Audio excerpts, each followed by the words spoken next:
G'day guys, back with the Outer Circle, and with the release of obviously the Lion coming back in 40k and the current state of the 30k game, rather than doing something salty or anything like that, as we're renowned for around these parts, I want to actually do a bit of a tier list, and this one's a little bit different to the others because we've done a lot of tier lists on this channel. It's our thing that we usually do on a Saturday night. We sit down with a few mates that we game with, and we go through and we basically rank everything basically based upon their performance in the game.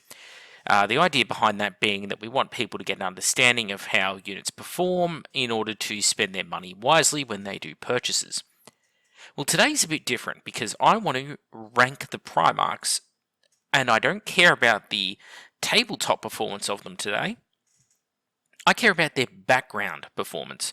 So if you were the Emperor, and you had to rank your sons, what they're best at, where to put them, and who's good at what, where are you putting them on this chart?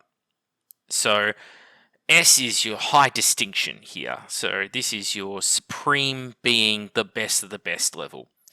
And then from there, think of it as your school grades. A is a pass, a very good pass. So is B. C, again, you're passing. D, you're now the cusp of failure territory. E is failing, and F is utterly failing. So think of it that way. So to begin, we're going to start with, of course, the Order the First, Lionel Johnson. So the Lion. The Lion is brilliant strategist, brilliant tactician. He, unlike, say, Dawn or Gilman, who are rigid tacticians, and will come up with plans upon plans upon plans, and they're very intricate and very detailed. The Lion can do so as well, but the difference is the Lion is very much the opinion that plans do not survive contact with the enemy, and therefore you need to be able to think on the fly. Whereas Gilman and Dawn just say, then we'll come up with additional plans for when the first ones turn to crap. Of course, this means that he has excellent initiative and the ability to take the fight to the enemy. The Lion is able to adapt to many situations because of this. That makes him a very formidable force upon the battlefield. His legion is preeminent among the legions, not just because they're the first, but also because of this ability to bring the fight to the enemy. Remember, they're one of the two legions that were able to successfully fight and win against the Ragnar, which is, well, nobody else has really got a claim to that, although it did cost them heavily in doing so. The other legions also look up to the Dark Angels, and we know that Gilman very much looks up to the Lion, and in Unremembered Empire we get a bit of an insight into this, how much he respects the Lion, and in fact all of the Primarchs seem to respect the Lion. Now, problems are, they don't all necessarily like the Lion, even if they respect the man. That's because he has a very abrasive personality, an air of arrogance and supremacy. Now, this is a problem when dealing with his brother Primarchs, and it does mean that you can't necessarily form a coherent force led by the Lion because he doesn't have a cult of personality around him when it comes to leading the other Primarchs that someone like Sanguineous or Horus naturally does. Now, because of this, it's a bit harder to rank him. But what's interesting about the Lion is he got on very well with just the basic Terran nobles. And basic humans didn't have problems with the Lion like the Legiones Astartes and the other Primarchs did. And this is probably because they know they're not his equal. They know that they're beneath the Lion, that any contempt or arrogance he has is very much directed at them because, well, it's the Lion. Whereas the other Primarchs have a chip on their shoulder when they feel he's talking down to them. So in that regard, he actually plays the game of politics quite well, because once you remove ego from the equation, his pragmatic style, it actually really suits things. So I have to say that that works very much in the Lion's favour. Another thing in the Lion's favour is that the Lion is able to take on the advice of those around him. Now, they're afraid to speak up to him, but if people have a good plan, he's willing to go with it more often than not. And there are times that we know of where he's basically set up his subordinates in situations where he's essentially listening in on them as they argue about the best course of action. And he, without them knowing, he's around and listening because he wants them to come up with a good course of action and then come in where his personality isn't going to overwhelm the room and they're not just going to all be yes men who agree with his plans. This is a very pragmatic approach.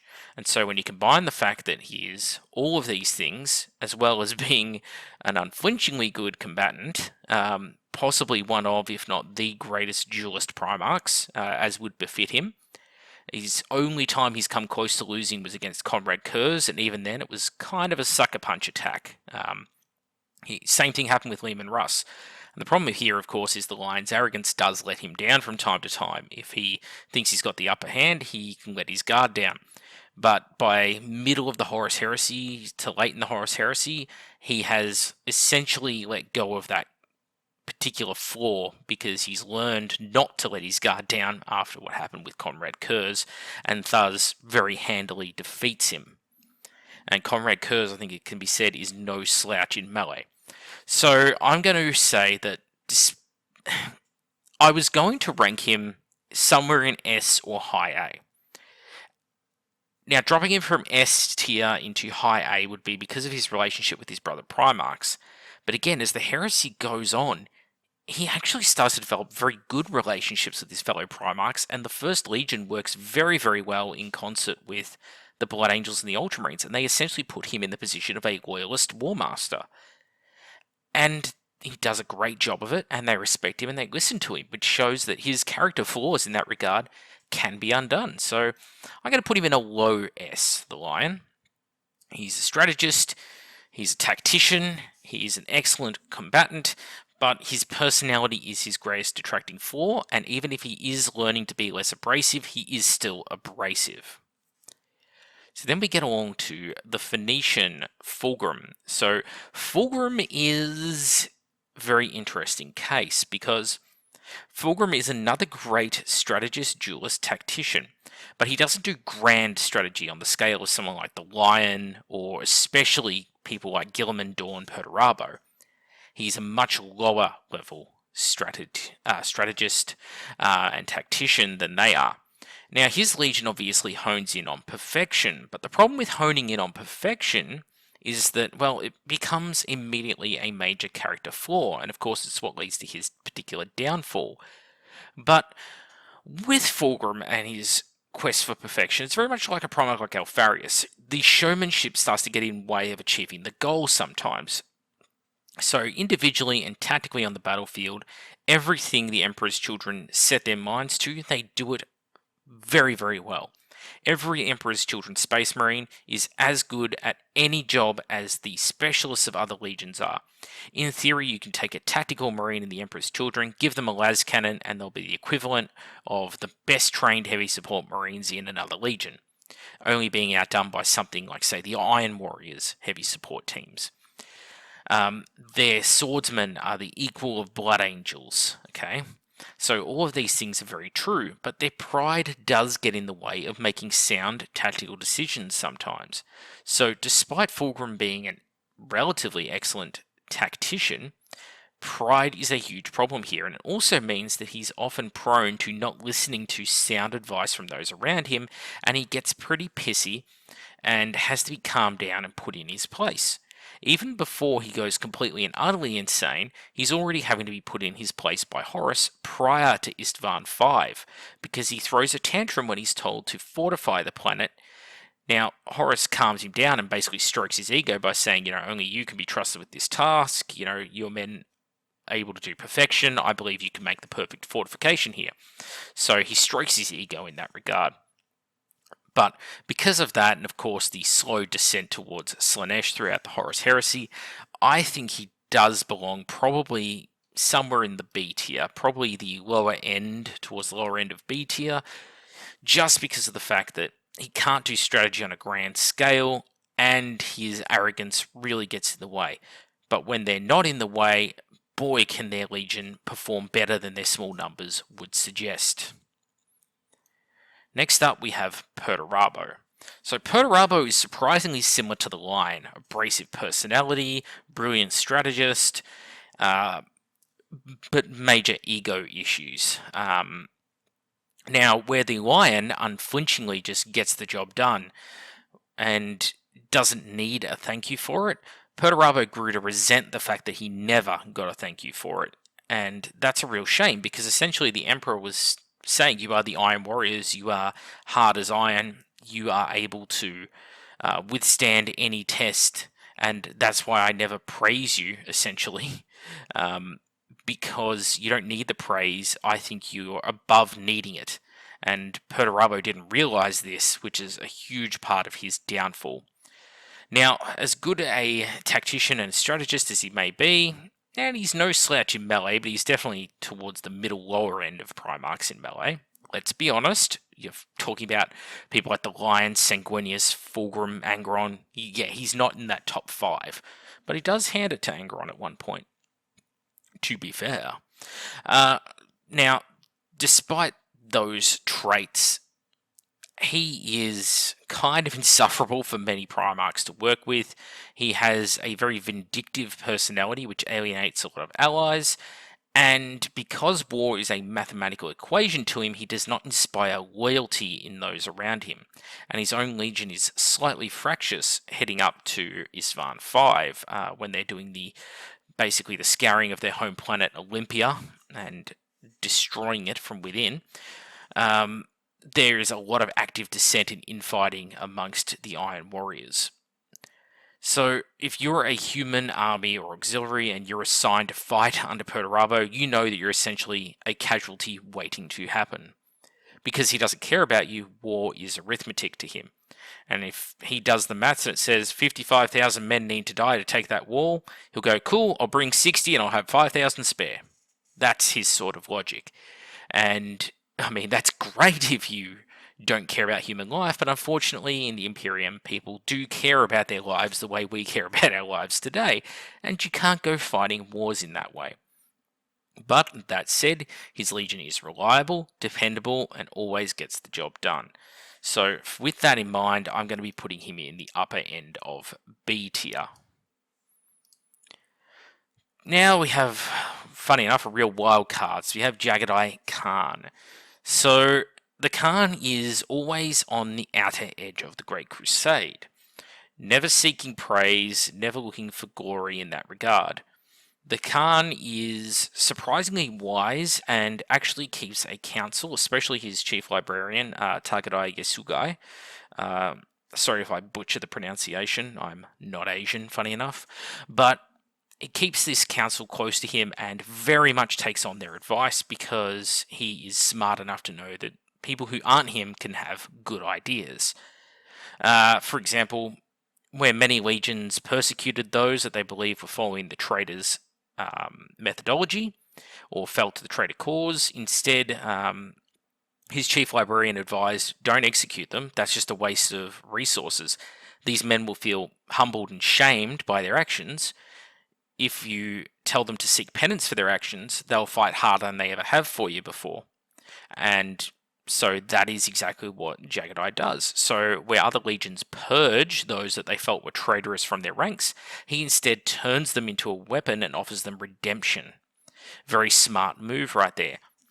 And he's, of course, no slouch. He's on the level of Fulgrim when it comes to dueling. Not that the tabletop would really show you that, but the novels have very much alluded to that, with Khan himself saying he would outright defeat Fulgrim and Mortarion agreeing. So, very interesting to note. And a lot of that comes down to the fact that, well, Fulgrim shouted his prowess from the rooftops and everyone has seen him in action and there's videos of it because Fulgrim loves propagandizing. And Jaggedeye does not, so there is nothing known about him or his fighting style by his brother Primarchs. But of course, these are personal traits and qualities. How does he go on the strategic and tactical level? Well, on the strategic level, he is one of the worst Primarchs because he is not looking at the big picture, and Imperial Army oversight is actually required in the form of human officers attached to him in order to look after the logistics side of things and the grand strategy. It is not his forte. So, direct assault, you need to get a job done, and you need someone who's loyal and able to do it. Very much the Khan. He is also one of those characters who is able to go out with his legion and act independently, fight those guerrilla campaigns, as he does very successfully throughout much of the Horus heresy. But because of the fact that he's really only good at that kind of independent action and the aggressive assault, which is proven at the Siege of Terra, where the White Scars are truly at their best when they're conducting counter-offensives, I have to rate him pretty low, and we're going into the C tier here. Very much at the upper end of C tier, but unfortunately, personal prowess and heroism doesn't get you far when you're not thinking of the big picture. Next up, we have Lehman Russ. So, take all of the things I just said about Jaggedeye Khan and then combine it with some of the negative aspects of the Lion, and you kind of end up with Lehman Russ.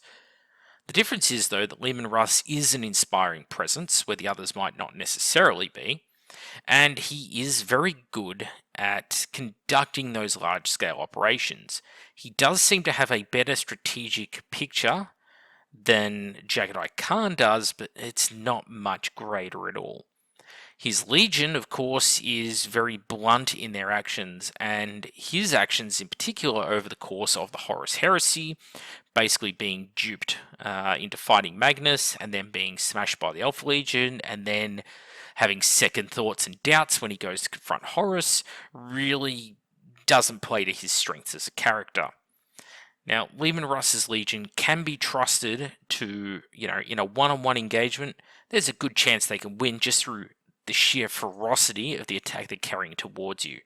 And they're not to be treated as mindless barbarians. The Space Wolves definitely are fully capable Astartes who are switched on and can think tactically.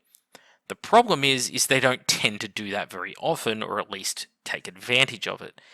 So I'm actually going to be putting him down below Jaggedeye Khan, especially because of his move with trying to take Horus out of the picture, and essentially instead of having an extra legion to fight at Terra, he throws most of his legion away for relatively few casualties caused against the Sons of Horus, all because of ego.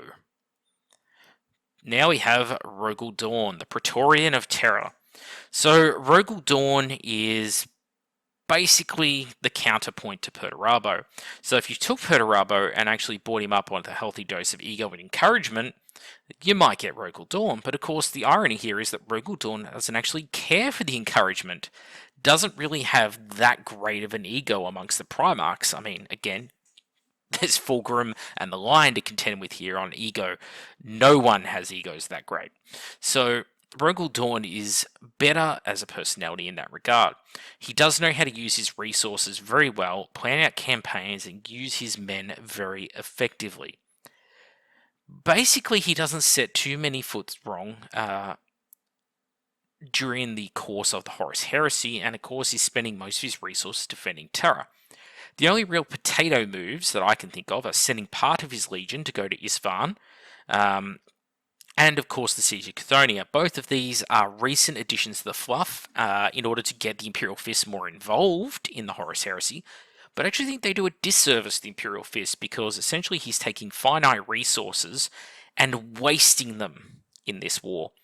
If you have a planet like Chthoniya of relatively little strategic influence upon the campaign that you're going to be fighting, you know that you need as much men as possible for the fight that's coming at Terra, Ragnar Dawn probably would have been wiser to spend his forces on Mars, trying to retake parts of Mars, getting the Loyalist Mechanicum on side, or potentially even swinging enough forces into Mars to actually overthrow the Dark Mechanicum and return the planet to Loyalist control.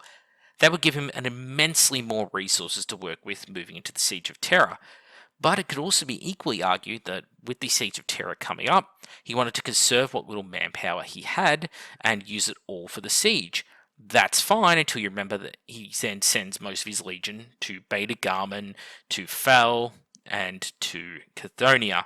So the two are kind of at odds with one another.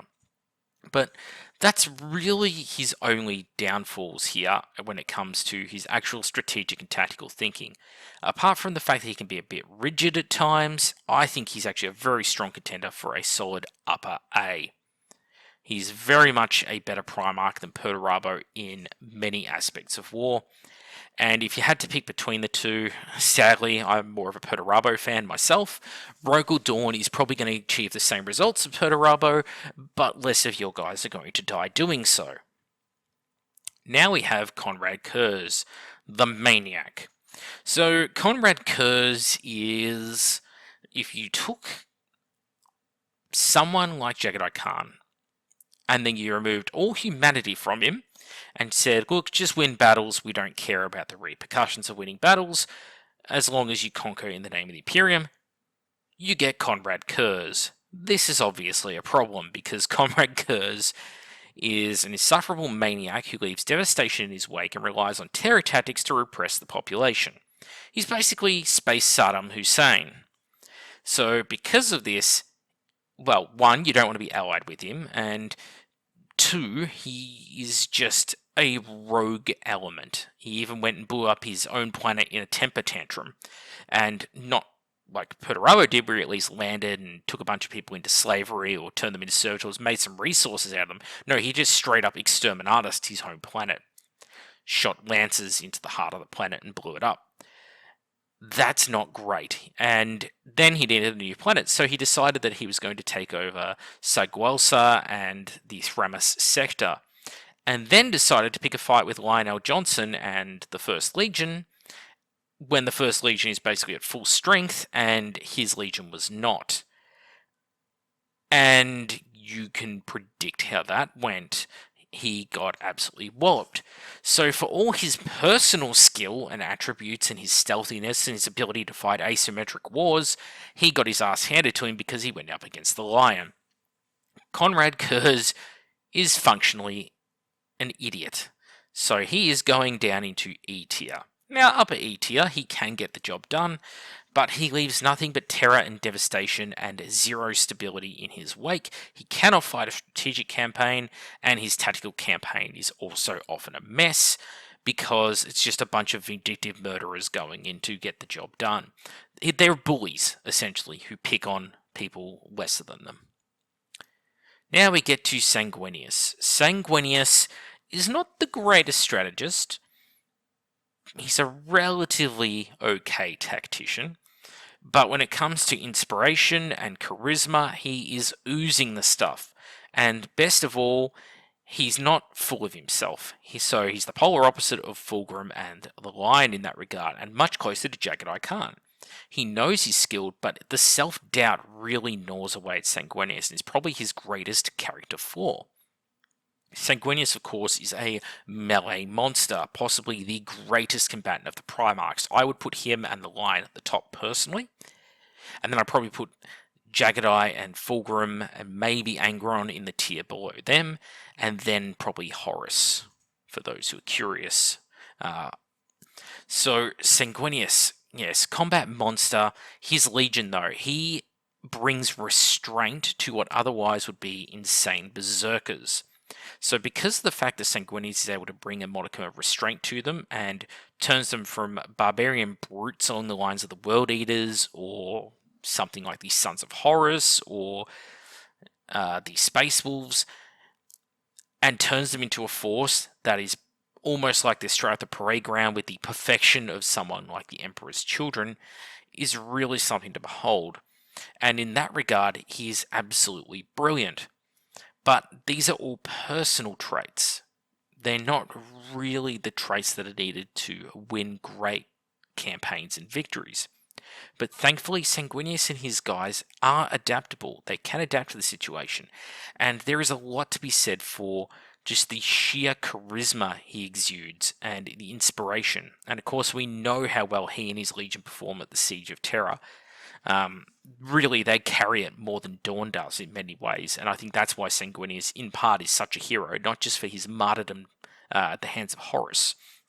So, I'm going to put Sanguineous in the very lower end of A.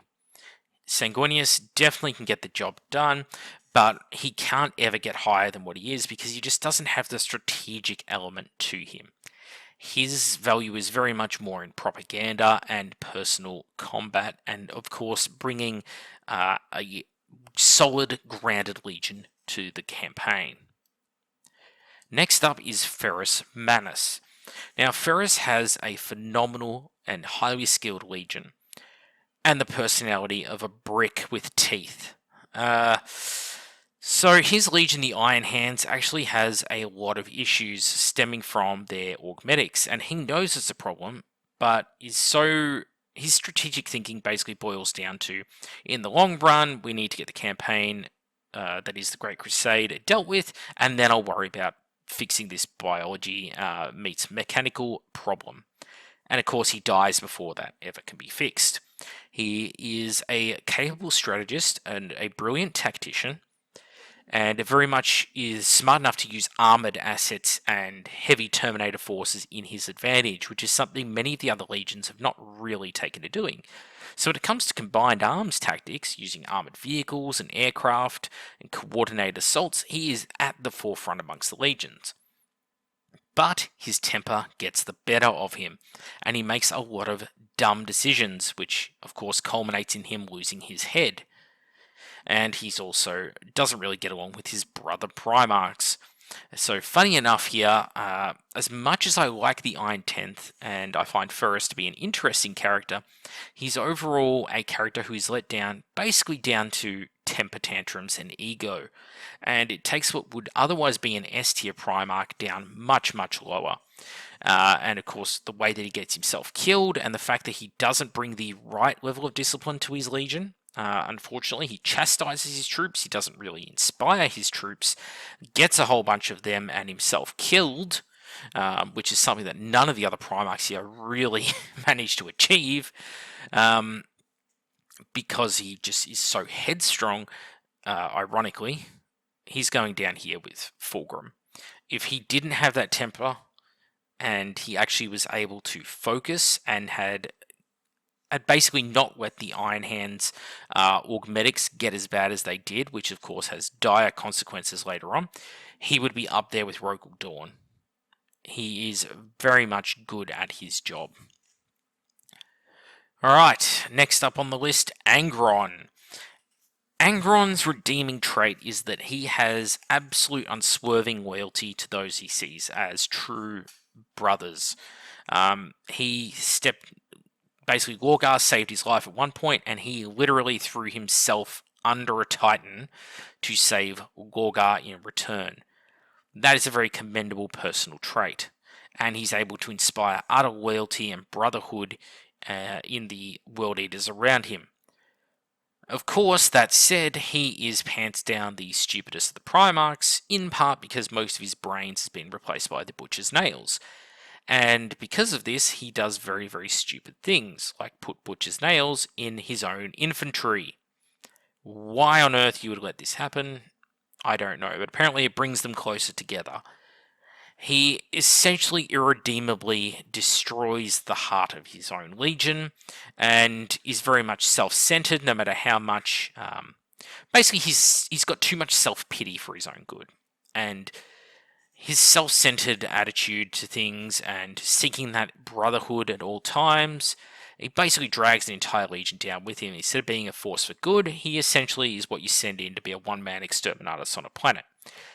At least Conrad Kurz leaves some people alive. Angron leaves no one alive. Yeah, he's down here. He is useless. He is only good for conducting a spearhead assault on a planet where you want everything on the planet to die. Has its bonuses when you're fighting the Great Crusade, but otherwise, not great. Next up, Rebute Gilman. Gilman is a funny one, because he basically has all the attributes of Ragnar Dawn, is actually less insufferable, because he has a personality and can crack a smile, but he also has ego like the lion, and I can't say that it's unearned ego. Like, it's well earned in regards to his ability to look at the big strategic picture and excellent tactical innovations. This is true. But of course, the line Sanguineous, well, actually, let's say Fulgrim. Fulgrim's much better than Sanguineous when it comes to ego by a mile.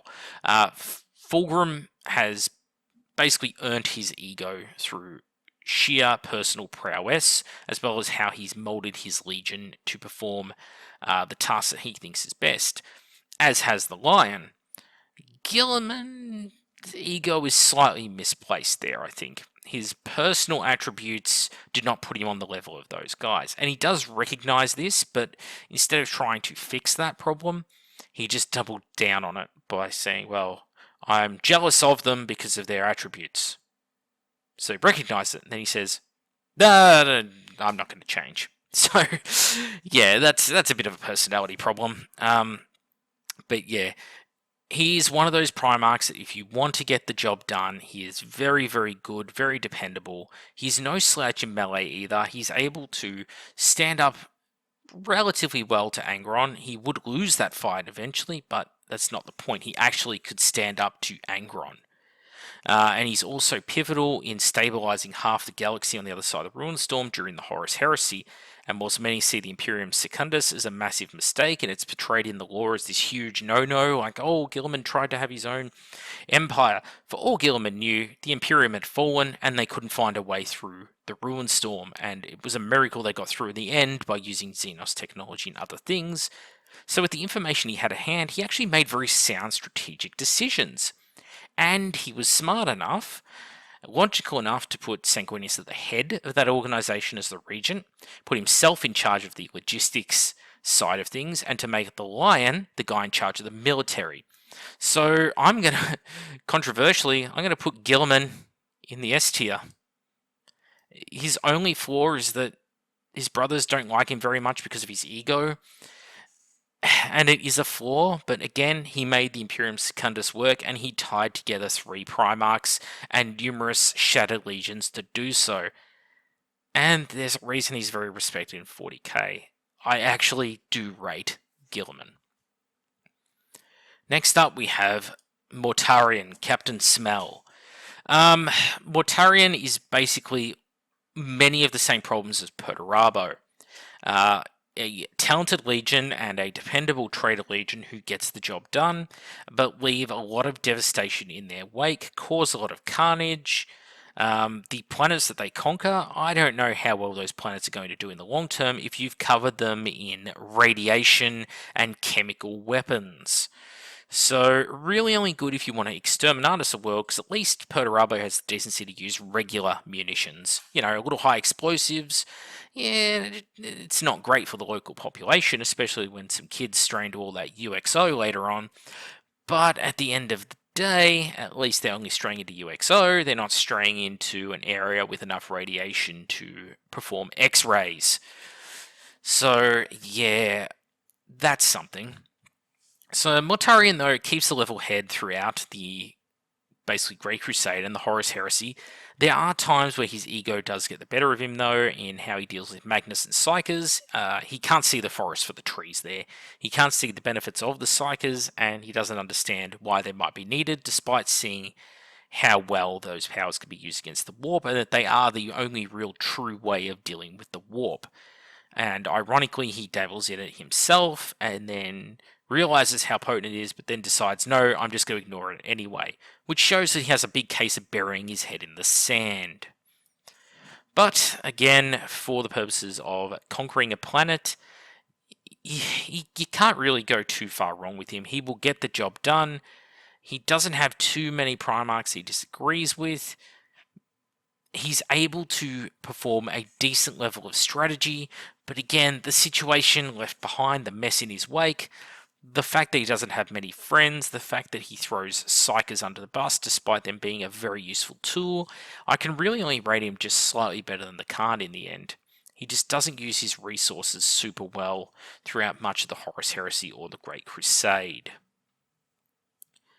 Alright, next up, Magnus the Red. Speaking of egos, here is probably the biggest. And that's in a competition with Fulgrim and the Lion. And Magnus's hubris, more than anything, is what leads to his downfall. Because he's the one with the super powerful psychic abilities, and yes, he's the strongest of the Primarchs. The fact that he has inherited the majority of his father's psychic prowess, yes, he is the best in that regard. The problem is that only goes so far.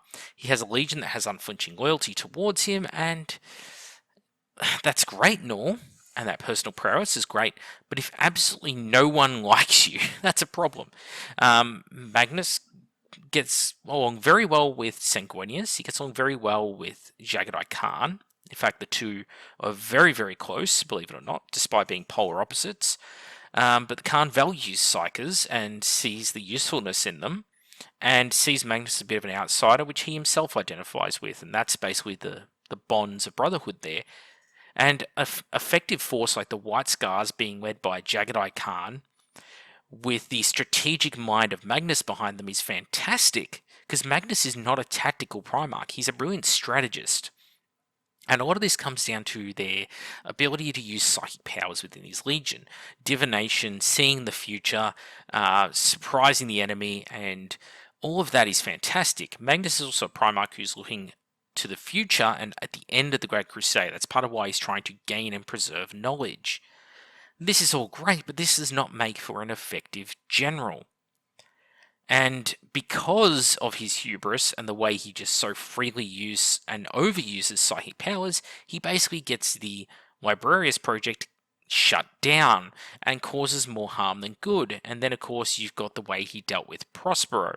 He could have been waiting in a ship in orbit for Lehman Russ. He could have sent away the majority of his legion to hide in some dark corner of the galaxy. Instead, he basically let Prospero turn into a complete disaster. And whilst Lehman Russ played his own part in that by just rocking up, not doing anything like visiting the planet himself or sending an envoy down, instead just decided to open fire, so I started blasting. Magnus is still as much to blame there. So in the end, Magnus did nothing wrong. Magnus did a lot wrong, and I say that as someone who loves Magnus. So Magnus is going to go down here after the Lion. After Lehman Russ. Not the Lion. Jeez, what a mistake. He'll never forgive me. The Lion, that is. Because at the end of the day, even if he does get along with a few Primarchs, those that hated him to such a level they would actively go out to sabotage him, which is something that cannot be said for any of the other Primarchs here. Horus Lupercal. I'm going to say something controversial, which is I don't really rate Horus. And many people will be covering their mouths, and there'll be the screaming of women and children. But let's think about it here. Horus has charisma. He gets along well with most Primarchs. There's a few exceptions in there who could see through the bullshit, like Korax does. But most of the Primarchs absolutely get along with Horus. But Horus has ego. And he's not that great a strategist. He's not that great a tactician. These things are shown and proven time and time again throughout the course of the Great Crusade and the Horus Heresy. He doesn't actually listen to advice from those around him. He has a Mournival, but the Mournival is often there to enact his predetermined will and make a show of offering advice and suggestion in front of others, so Horus can look magnanimous in taking up that advice. So Horus is full of shit. And when it comes to being a combatant, he's been beaten even in superpowered form by Lehman Russ. Lehman Russ is also in turn being beaten by Angron. We also know that Lehman Russ and Magnus basically fought on par, and Magnus only losing because of a cheap shot. So Magnus can beat him, Lehman Russ can beat him, Angron can beat him. We know that Lehman Russ was soundly beaten by the Lion, and we know that Kurz is one that the Lion struggled to deal with. So we could probably say that Kurz, Lion, Russ, Magnus, all capable of besting Horus. I would also put money on the fact that Sanguineous, after months of fighting at the Siege of Terror, was also able to land a near-killing blow on Horus. Well, Sanguineous and, of course, Fulgrim are also up there. So most of the Primarchs are actually better combatants than Horus. This is not well represented on the tabletop, though, because they want Horus to be a real powerhouse when it comes to the Horus Heresy. And yes, he is a vicious fighter. He is a strong combatant, and it should not be treated like Horus is some weapon skills 6 simpleton. But Horus is not on the same level as these other Primarchs. It's just a problem with the tabletop stat lines on display there. There's just not enough different values available between weapon skill 6 and 10 to do much with Horus. And so his war gear especially, but also his special rules and stat line, make him come out a lot higher up than I think he should be. Now, when it comes to the persecution of the Horus Heresy and the way it's performed, he absolutely stuffs the pooch. There are so many better ways he could have handled it and didn't. If the Loyalists had rocked up to Isfahan 5 and said, stuff it, we're going to just cyclonic torpedo this world, instead of landing troops on it, what would he have done then? That is the Horus Heresy over with. That's just lucky that Ferris was not thinking with a straight head, because that's what I would have done if I was in Ferris Manus' position in charge of the Retribution fleet. I would have said, let's just fire cyclonic torpedoes into Istvan 5 until there is no Istvan 5. Virus bombs, cyclonic warheads, whatever it takes, this planet is going.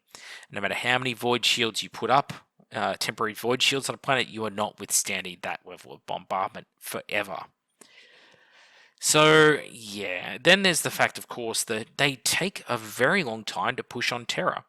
If taking Terra is the ultimate way to win the war, then strike for it straight away. But instead, he gets bogged down in these protracted guerrilla campaigns that treat supply lines in his rear like it's a modern conflict on planet Earth, where you have physical geography in the way and you don't have the ability to teleport through the warp from point A to point B. Just the whole Horus Dark Empire and the way that's handled is very weird. And of course, you've got the fact that once they get to Terra, well, the Siege of Terra is not handled well either, and Horus has no right mind to really persecute it and conduct it effectively. So, at best, despite the fact that he gets along with everyone and can make relatively sane use of their attributes, he doesn't do it with the Raven Guard, he doesn't do it with several other legions. I think he's really about the level of Ferris Manus. Which kind of makes sense, because they were both in the running for the job of War Master. Alright, next up we have Wolgar, Handsome Squidward. And, well, Wolgar does sort of kick the whole thing off. Wolgar, though, I think he's very underappreciated, because he was smart enough to leave very stable planets in his wake and unswerving devotion to the Emperor. And he gets punished because, not so much that he's taking a long time to get the Great Crusade conducted, which is Magnus's big problem, but he gets punished because he's essentially promoting worship of the Emperor. But of course, worship of the Emperor is actually a powerful ideology, as it's become by the time of 40k. And, well, if you're going to have the divine belief in something, having people believe in the Emperor is not a bad thing. Religion is a powerful motivator in people, and Wolgar himself was a religious fanatic. And if you shut down their religion or try and poo-poo it, well, look at real religions and what happens when devout religious people have their beliefs persecuted too much. They find new beliefs, new gods, or they become more radicalized, which is exactly what happened with Wolgar. And so instead of having all these worlds that are completely loyal to the Emperor and see him as a god, they are that loyal and devoted to him the way they are in 40k, instead all these worlds are now being turned to the worship of chaos, and all of that religious fervor is turned to that means and that end, which is a huge shame. Out of all of the Primarchs, he's probably the least physical when it comes to combat. Him and Alfaris are on a similar level of lacking physical capabilities. Wolgar, of course, is one of the first Primarchs outside of Magnus to actually embrace his psychic abilities and awaken what he has within him. I do think that things like Lionel Johnson's forest walking are stupid, but we won't go into that. Wolgar's makes a lot more sense, that all Primarchs are innately warp creatures in some capacity, bonded into a physical body, a shell created for them. And there are limits to that physical shell, though, based upon what genetics they got from the Emperor. Magnus is, of course, the most powerful, and Wolgar is not that far behind him because he's understanding where he sits in the picture. His legion is smart, they use combined arms warfare, but the problem is, as they embrace chaos, they start to embrace lawful stupid. Because, or in fact, chaotic stupid, really, because they start doing things for the sake of chaos that don't actually help the war effort. So a lot of pointless sacrifices along the way in order to please the Chaos Gods does not win you a war. They're being slowed down, and they throw away much of the thematics in their legion at Kelth, and again, it doesn't win them the war. But overall, he did leave a lot of stable worlds in his wake, and he was good at what he did, and he actually grew into quite a good combatant. He was able to work with Angron, and that's an achievement in and of itself that shouldn't go unexplained. So I'm actually going to put him up here. He is going up into the B tier because he's actually a very good Primarch. Next up on the list, we have Vulcan. So Vulcan, he is a really tough one to categorize. Vulcan is the ideal Primarch for a United Nations peacekeeping force. He will look after the most basic of humans, and that is fantastic. Makes him a real hero of the Imperium and is beloved in many worlds because of that, much like Sanguineous. So oozes charisma and all of that because of his selfless actions. But the problem is that doesn't win you a war. In the big strategic picture, human lives are worth nothing to the Imperium, which is a real shame. Perabo is right in that regard, even if he is a prick because of it.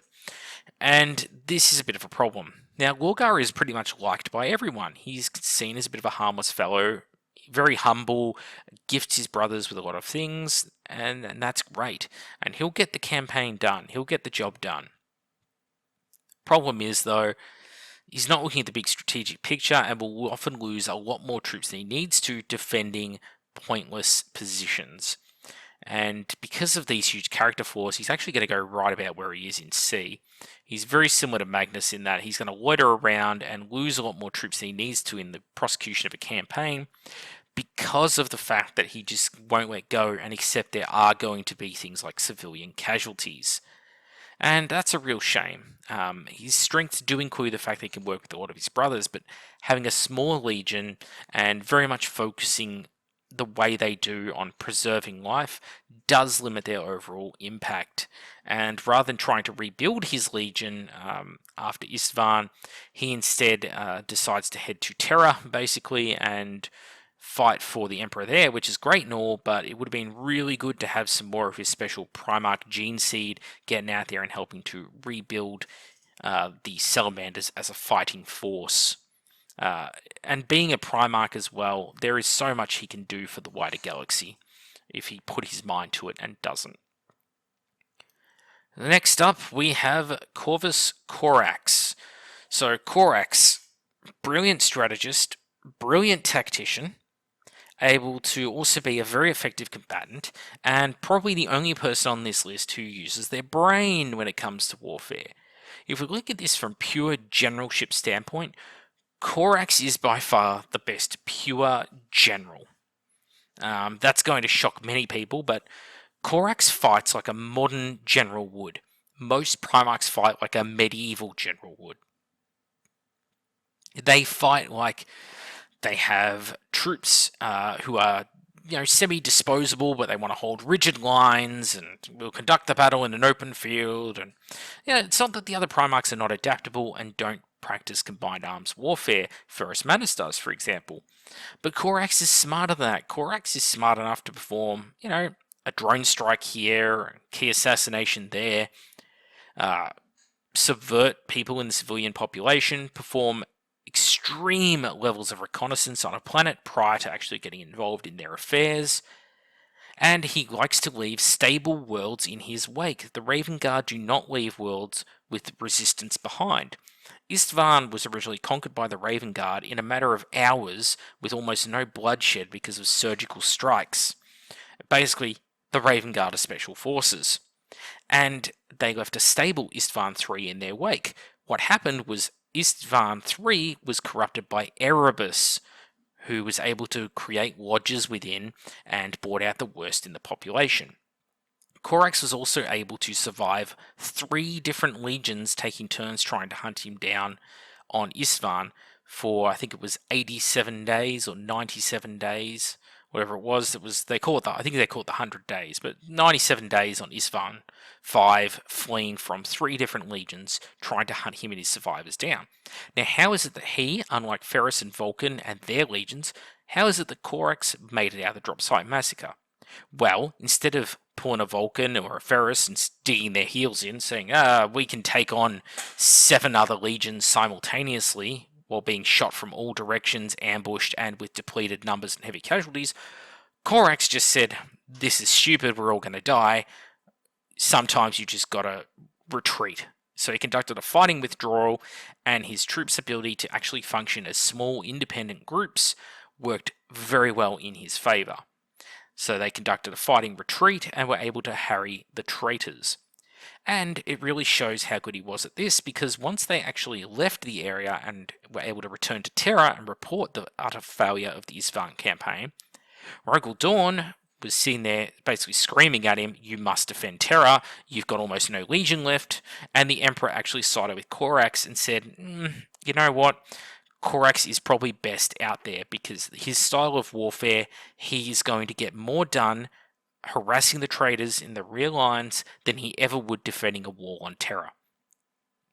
So the Emperor was actually smart enough to recognize where Corax's talents lied. And so Corax was given Primarch genetic material in order to go out and create his superior space marines. The Emperor trusted him with those memories and the knowledge to perform that project to create something kind of similar to what Primarchs marines are. And if it wasn't for Alpha Legion shenanigans getting involved, they would have succeeded handily at it. And the first few recruits did succeed handily. It's just a shame what came after. Corax, of course, didn't have the ego of his brothers, and he was one who tried to atone for his actions. He had many of the abilities of Vulcan and Sanguineous when it came to trying to preserve basic human life, but he was also smart enough to know when something was a lost cause and to say, look, we can't help you anymore, you've got to stand on your own 2 feet, and to withdraw from the area. If Corax was discovered at the start of the Great Crusade and actually had a chance to make a name for himself, he would have been up there with the likes of Ferris or Horus. But as it was, he didn't have those things going in his favour. He also had a lot of self-doubt crippling like Sanguineous. But the fact that he was able to cause more damage with 3,000 Space Marines to the traitors than troops he lost at Isfahan. He killed more traitor legionaries over the course of the Horus Heresy, his legion, than they lost at Isfahan. So they killed over 80,000 traitors with just 3,000 Marines.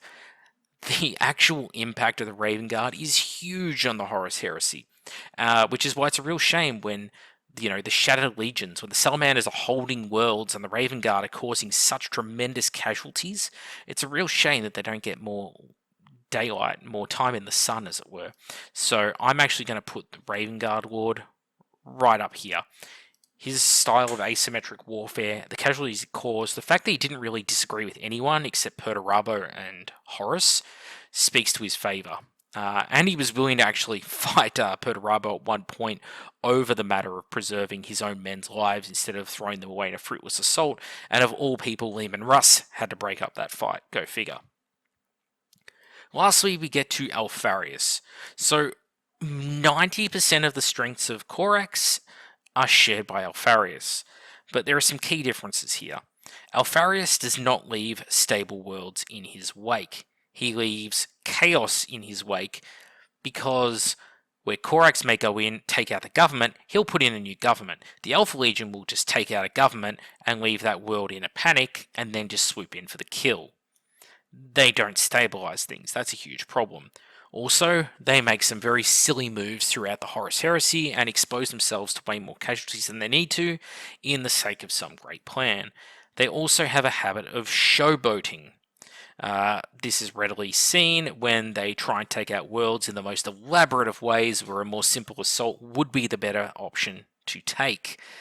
Even Corax was happy to do a Terminator assault if it was the best method of attack. Gilman points this out to Alfaris, and that's why Alfaris never earned Gilman's respect. Gilman's like, yeah, you can plan a tactical battle, you can plan a strategic campaign, but you over-convolute the plan unnecessarily in order to showboat, and that means nothing. And because of that, Alfaris is not at the same tier of Corax. And whilst he may have his finger in many pies, ultimately at the end of the day, sowing discord only gets you so far. And all the shenanigans and the I am Alfaris memes aside, Alfaris is not really a useful combatant in the Horus Heresy. He sows discord, yes, but that is not enough. They hardly capture any worlds, and those they do capture, they capture with such minimal effort placed upon retention of the world. They basically just capture a world because they're told to, and they put no thought into how it's going to be governed after. They go, well, that was the end of my orders, therefore I'm pulling out. Just no thought for the actual strategic campaign going forward. I'm actually going to put Alfaris down in lower C.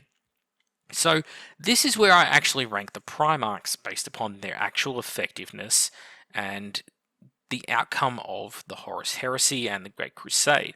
But there are two additional wildcards I need to add in here, and that is Demon Fulgrim and Demon Angron. So I'm adding these two in because unlike Demon Mortarion, Demon Magnus, whose personalities are pretty much the same, these guys are different. And they are different because they are both completely stupid. Now, Angron at least has the excuse of being driven by a bloodlust and does cause carnage wherever he goes during the Siege of Terra. And that is very handy from the point of view of causing terror and carnage, but in the strategic picture, he has got absolutely zero tactical ability by the Siege of Terra. And so he's going down into the F tier.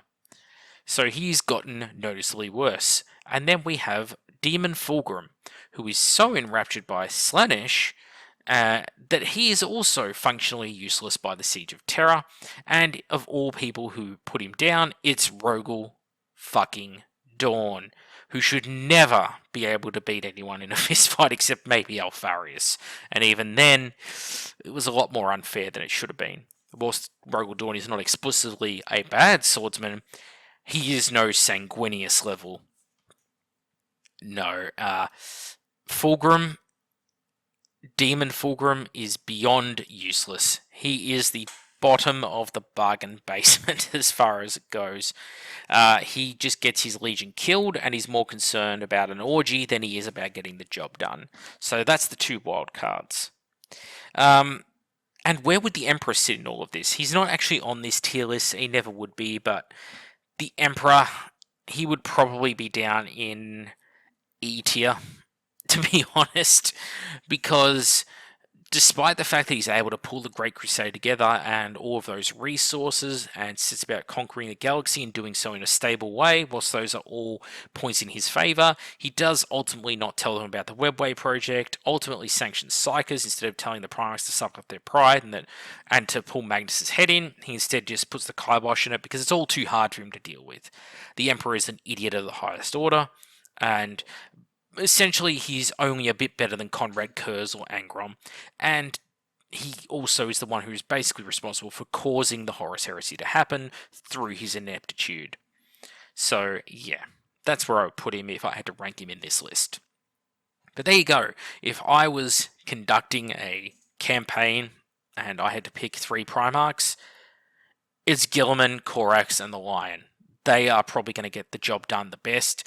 The strategic mind of Gilman, backed up by the sheer ability and drive of the Lion, combined with the ability to infiltrate and use minimal force to achieve outcomes, and using the Lion when you need maximum force, is brilliant. If Korax and the Lion are working together, that is an A-team of amazing credentials right there. If I wanted to inspire people, yeah, I'd probably pick someone like Sanguineous in the inspiration category. And of course, if you want to conduct a campaign of just sheer attritional firepower, brilliant defense that no enemy is going to crack, a Ragnar Dawn Perabo pairing is fantastic. You would need someone like Sanguineous involved to keep them getting along with one another, of course, along the way. So my Dauntless Few is actually quite different to Rabude Gilliman's Dauntless Few, because if I had to take my pick of people, I would probably have Perabo, Gilman, Lion, Korax, and maybe Sanguineous, just to have someone there to keep the personalities and the egos in check. And that would be a damn good A-team of Primarchs. If I was conducting a long Great Crusade style campaign and had many, many worlds to conquer, I'd probably also throw Jaggedeye Khan in there as the pathfinder to the legions, someone who can range ahead and be trusted to use his own initiative without taking away the ability of someone like Korax to be retained close by for using his initiative in the tactical battles. So there you have it. That is my ranking of the Primarchs based on the fluff and lore backgrounds and what I think of them. Please feel free to disagree in the comments below, but it's probably not going to change my rankings, if I'm honest, and how I got to them. I obviously really rate strategic ability of the Primarchs, but if they're just going to throw away their own troops during those rankings, they're obviously going to get downgraded, hence why you see someone like Perabo down at B, when tactically and strategically he's probably an S tier, and it's why you also see someone like Ragnar Dawn being dropped down, because he just doesn't command any loyalty or friendship from those around him, and that is a huge detriment, which is made up for by the Lion, by at least being just supremely confident what he does, and he's able to inspire lesser humans, which Ragnar Dawn doesn't, and that is a key difference between the two, and when you're using Imperial Army to achieve means to an end, that is actually a very useful ability. And Gilman, of all the Primarchs, I rate the highest because he actually achieves the most, which is a shocking thought. Thank you all for watching, and I'll see you on the next one.